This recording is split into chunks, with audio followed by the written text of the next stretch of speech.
100 años de la Juliana, y no asambleístas, no es una ensalada.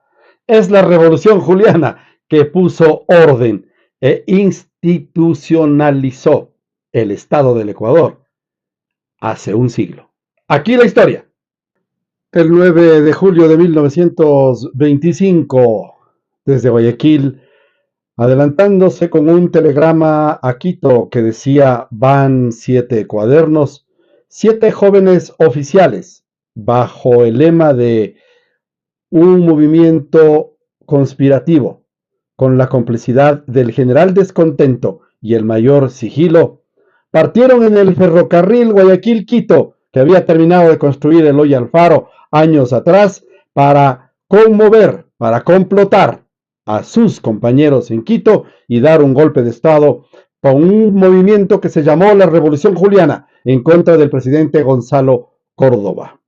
Revolución Juliana que a la final durante 3 meses fue un ejercicio democrático de varias juntas y terminó decidiendo por un orden para la administración pública en las manos del doctor Isidro Ayora, ginecólogo lojano, quien además creó justo en ese periodo, precisamente como dictador, la maternidad Isidro Ayora, en la que la mitad de Quito ha nacido, y dio paso a lo que es la salud pública para el pueblo que no tenía ese servicio. Lo hizo en Loja también y en otras ciudades. Así comenzó esto. De hecho, puso orden en las monedas. Fue imprimiendo billetes y monedas, acuñándolas.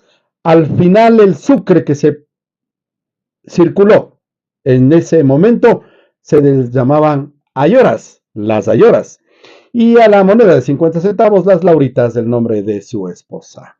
¿De dónde vino la Juliana? ¿De dónde vino esta reacción de jóvenes militares hartos de que a la muerte de Alfaro, un traidor como Placita, Leonidas Plaza Gutiérrez, cedió el poder después de volverse uno de los terratenientes más grandes y poderosos del Ecuador al casarse con la señora Avelina Lazo en su segundo periodo?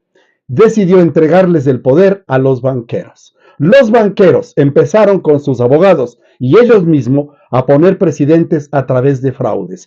Hay una anécdota que dice que cuando se iba a elegir a Gonzalo Córdoba, el gobierno, el ministro de gobierno, que en aquel entonces contaba los votos y convocaba las elecciones, pidió por un telegrama desde Manabí al gobernador que se le envíen los votos para hacer la contabilidad correspondiente. Y el gobernador de Manabí, entrenado ya, le dijo: ¿cuántos votos necesitan?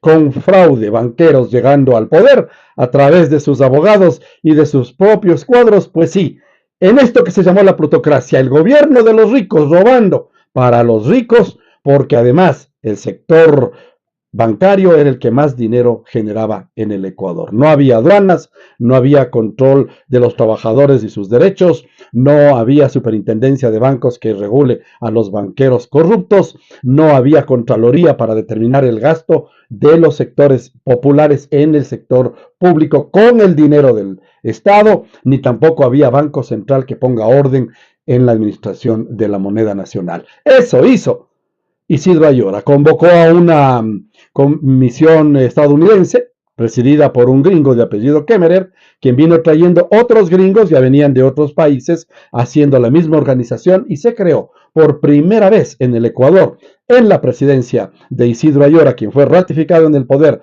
por una constituyente en 1929, que estableció además, porque en 1920 Matilde Hidalgo exige que le permitan votar, se demoran 4 años en una consulta que hace, y en 1924, un año antes de esta revolución, comenzó lo que se llamó el voto femenino, que recién se reconoce legalmente en la Constitución de 1929. Y así avanzó la Juliana hasta establecer 3 gringos.